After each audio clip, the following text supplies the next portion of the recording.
Hello, आज अपन देखते हैं भ्रूणपोष यानी एंडोस्पर्म।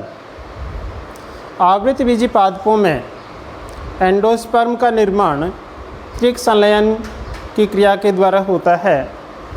जब द्वितीय केंद्रक और एक नर युग्मक आपस में संयोजित होते हैं तो प्राथमिक भ्रूणपोष कोशिका का निर्माण होता है और इस प्राथमिक भ्रूणपोष कोशिका से भ्रूणपोष का निर्माण होता है।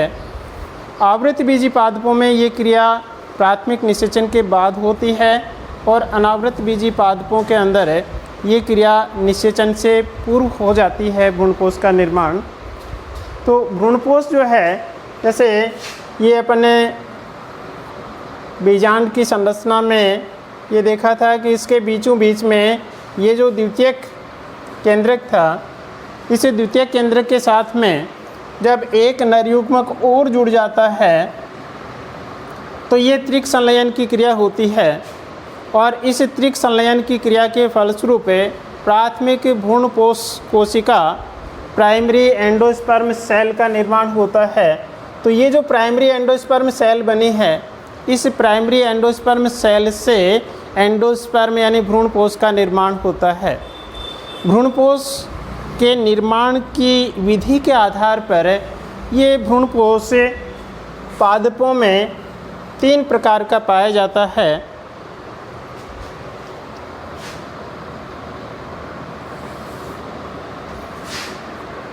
केंद्रकीय भ्रूणपोष,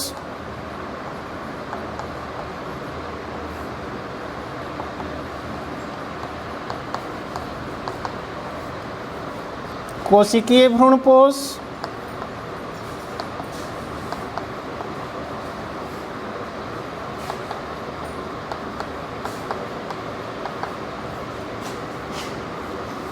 और हेलोबियल।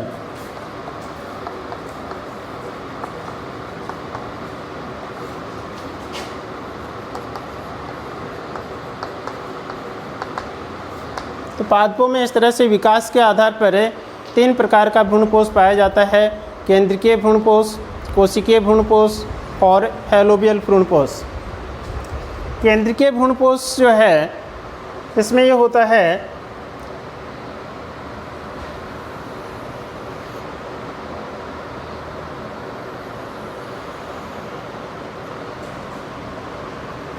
से बीजांड से भ्रूणपोष जब बनेगा तो इसे भ्रूणपोष के अंदर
केंद्रकीय भ्रूणपोष के निर्माण के समय ये होता है कि प्राथमिक भ्रूणपोष कोशिका में विभाजन होने से कई सारे केंद्रक बन जाते हैं। ये केंद्रक परिधि की ओर आ जाते हैं, ये मुक्त केंद्रक सारे के सारे परिधि की ओर आ जाते हैं और बीच में खाली जगह रह जाती है, यानी रिक्तिका का निर्माण होता है। तो इस भ्रूणपोष के अंदर बीच में रिक्तिका बन जाती है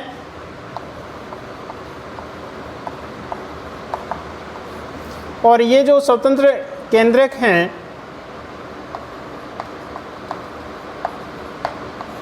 ये परिधि की ओर आ जाते हैं।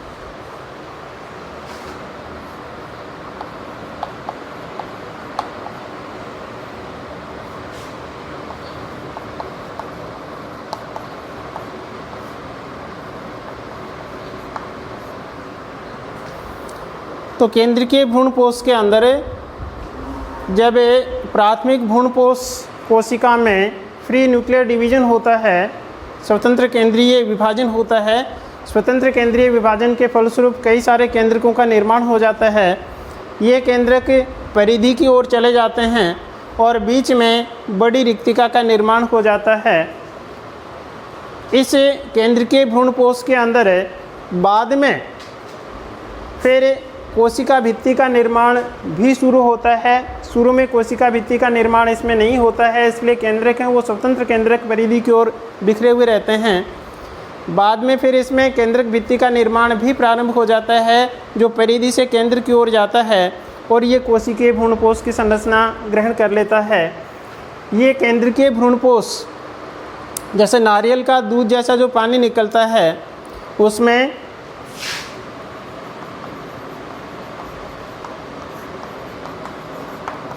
नारियल पानी में ये केंद्रीय भ्रूणपोष कैप्सुला के अंदर, इसके अलावा पॉलीपेटली वर्ग के जो पादप हैं,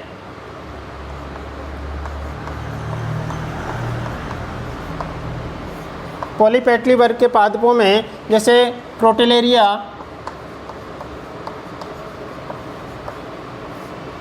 और ऑक्सीस्पोरा,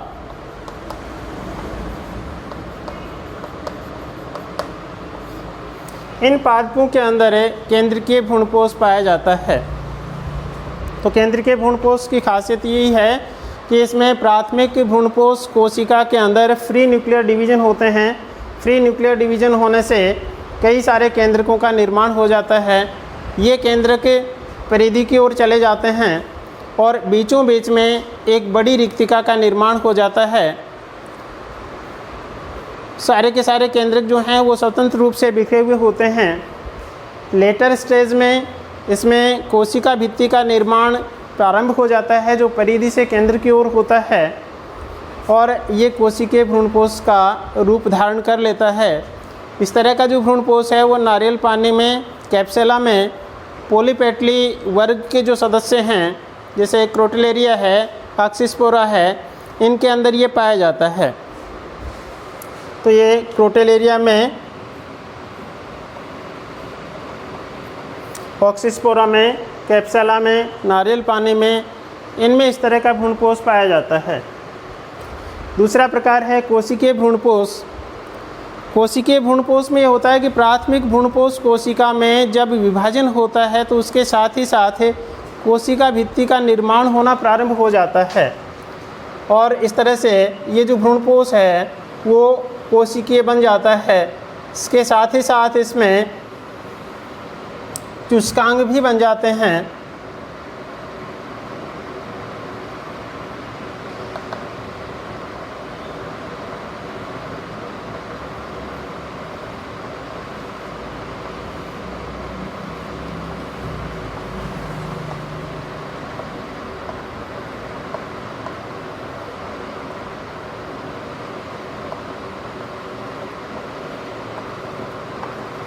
तो जैसे ही केंद्रक का विभाजन होता है, केंद्रक विभाजन के साथ में कई सारे जो केंद्रक बनते हैं उनके साथ साथ में कोशिका भित्ति का भी निर्माण हो जाता है। इसके साथ ही साथ इसमें कई चूस्कांग भी बन जाते हैं।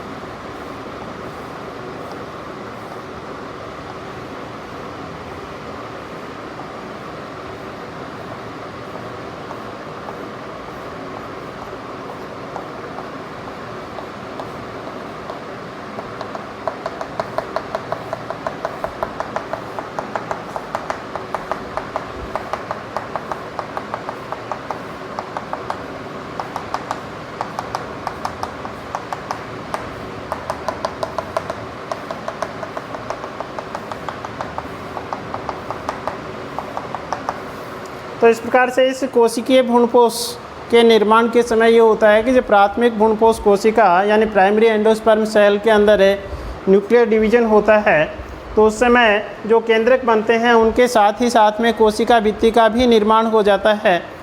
और कोशिका भित्ति का निर्माण होने के कारण से इस तरह से ये कोशिकीय संरचना इसकी बन जाती है। इसके अंदर बाहर की साइड में ये चूस्कांग बन जाते हैं। इस तरह का जो भ्रूणपोष है ये गैमोपेटली वर्ग के सदस्य हैं।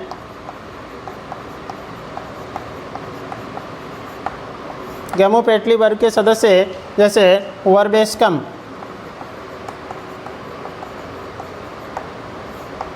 इनमें पाया जाता है।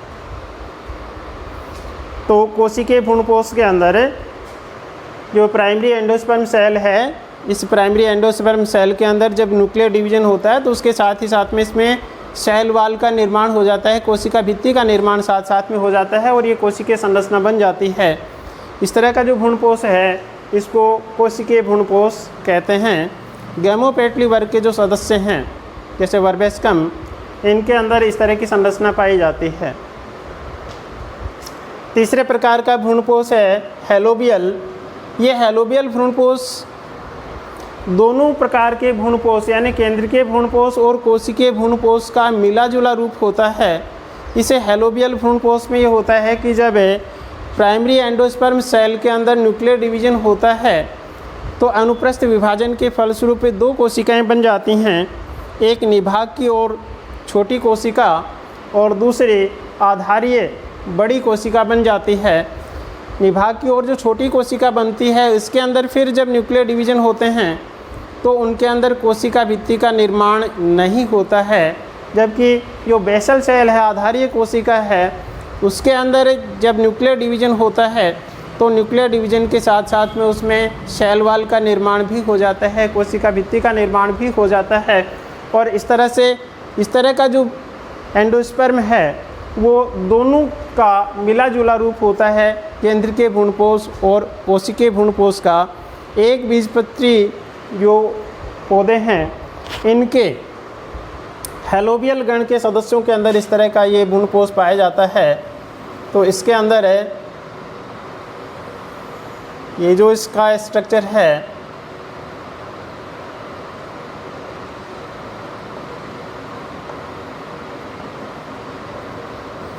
ये दोनों ही प्रकार के भ्रूणपोषों का मिला जुला सा रूप होता है।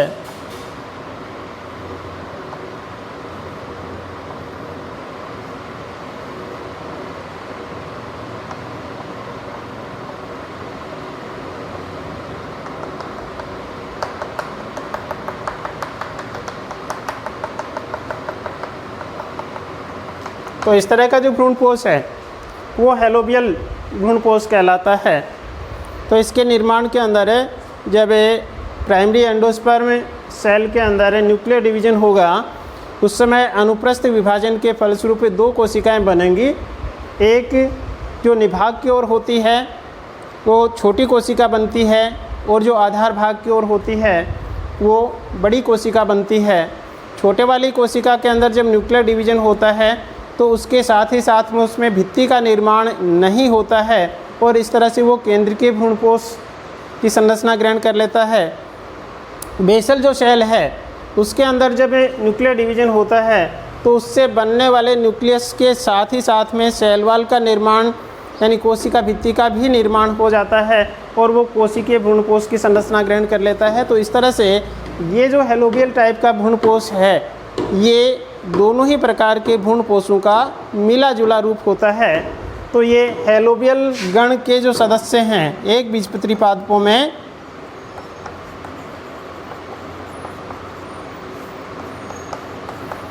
हेलोबियल गण के सदस्यों के अंदर इस तरह का भ्रूणपोष पाया जाता है। तो यहाँ तक अपन ने ये देखा कि भ्रूणपोष जो है इसका निर्माण त्रिक संलयन के द्वारा बनी प्राइमरी एंडोस्पर्म सेल से होता है और ये प्राइमरी एंडोस्पर्म सेल जो है इसमें डिवीजन के आधार पर ये तीन प्रकार का केंद्रीय भ्रूणपोष, कोशिकीय भ्रूणपोष और हेलोबियल भ्रूणपोष, तीन प्रकार का ये भ्रूणपोष हो सकता है। एंडोस्पर्म तीन प्रकार का हो सकता है। केंद्रीय जो भ्रूणपोष है इस केंद्रीय भ्रूणपोष में ये होता है कि प्राइमरी एंडोस्पर्म सेल के अंदर जब फ्री न्यूक्लियर डिवीजन होते हैं तो उनके अंदर सेल वॉल का निर्माण नहीं होता है बीच बीच में, और सेल वॉल का निर्माण नहीं होने के कारण से जितने भी न्यूक्लियस बने हैं, केंद्रक बने हैं, वो स्वतंत्र रूप से तैरते हुए से होते हैं। ये केंद्रक परिधि की ओर चले जाते हैं, बीचों बीच में एक बड़ी रिक्तिका बन जाती है। तो इस तरह की ये जो संरचना बन जाती है, ये केंद्रीय भ्रूणपोष कहलाता है। इस तरह का केंद्रीय भ्रूणपोष नारियल के पानी में, कैप्सुला में पॉलीपेटली वर्ग के जो सदस्य हैं जैसे क्रोटेलेरिया है, ऑक्सीस्पोरा है, इनके अंदर ये पाया जाता है। दूसरा जो कोशिकीय भ्रूणपोष है, इसमें ये होता है कि इसमें प्राइमरी एंडोस्पर्म सेल में जब डिवीज़न होता है और उस डिवीज़न के साथ में जब केंद्रक का डिवीज़न होगा तो साथ ही साथ में सेल वॉल का निर्माण भी होता जाता है। तो केंद्रकों के बीच बीच में सेल वॉल का निर्माण हो जाता है। साथ ही साथ इसमें चूस्कांग भी बन जाते हैं। ये जो चूस्कांग इसमें बनते हैं, ये पास पड़ोस की जो कोशिकाएं होती हैं उनसे पोषक पदार्थों का अवशोषण करने के लिए ये काम में आते हैं। तो इस तरह से ये जो कोशिकीय भ्रूणपोष है, ये गैमोपेटली वर्ग के जो सदस्य हैं जैसे वर्बेस्कम, इनके अंदर पाया जाता है। तीसरा हेलोबियल, जो दोनों का मिला जुला रूप है, जिसमें जब प्राइमरी एंडोस्पर्म सेल के अंदर डिवीज़न होता है उस समय इसमें दो टाइप की कोशिकाएं बनती हैं। एक निभाग की ओर बनने वाली कोशिका थोड़ी छोटी होती है, और उसके अंदर जब न्यूक्लियर डिवीज़न होते हैं तो उनमें सेल वॉल का निर्माण नहीं होता है। तो वो जो न्यूक्लियस बनेंगे वो केंद्रीय भ्रूणपोष की तरह से व्यवहार करेंगे। दूसरा जो आधार की ओर कोशिका होती है, वो आधार वाली कोशिका के अंदर जब न्यूक्लियर डिवीज़न होता है तो उनके अंदर सेल वॉल का निर्माण हो जाता है और इस तरह से वो कोशिकीय भ्रूणपोष का रूप धारण करता है। तो इस तरह से अपन कह सकते हैं कि हेलोबियल भ्रूणपोष है, ये केंद्रीय और कोशिकीय भ्रूणपोष का मिला जुला रूप होता है। तो इस तरह से ये तीन प्रकार का भ्रूणपोष पादपों में पाया जाता है।